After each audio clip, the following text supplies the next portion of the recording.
नमस्कार। आज सामाजिक समस्त चलती प्रथम दिन आम गोटे प्रश्न राज्य सरकार को रही है 5T तथाकथित 5T वैधता तार मुख्या नहीं बहुत थर बहुत प्रश्न पचार कि तार किसी उत्तर आसला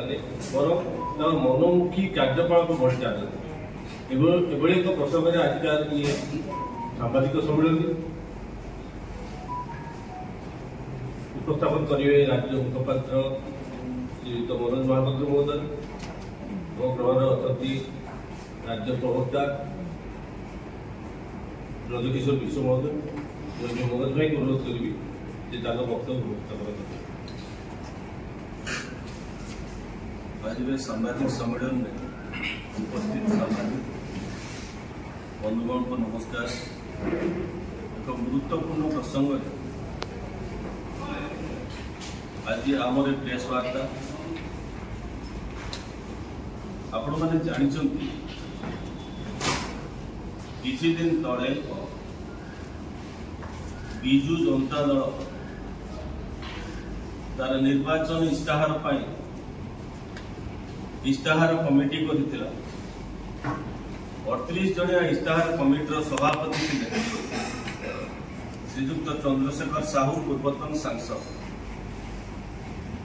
इस्ताहार कमिटी कौटी अच्छी क्या जना ना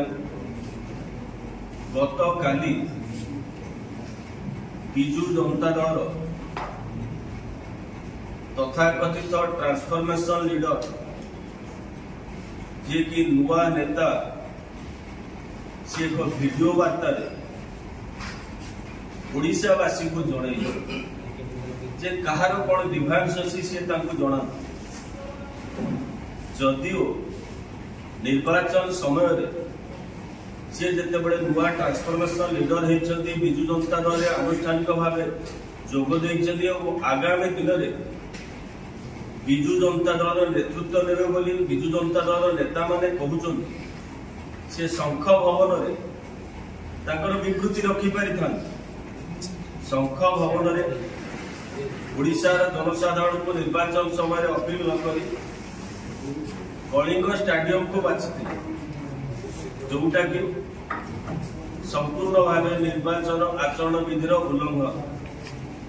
यही समय भितर आमर दाबी से जो वीडियो वार्ता लोक को जन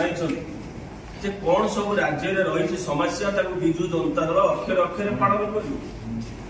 बिजु जनता दल हूँ गोटे people's party. Biju Janata Dal leader होती people's leader 5टा term Biju Janata Dal सरकार रही 25 वर्ष धरी 25 वर्ष धरी 5 थर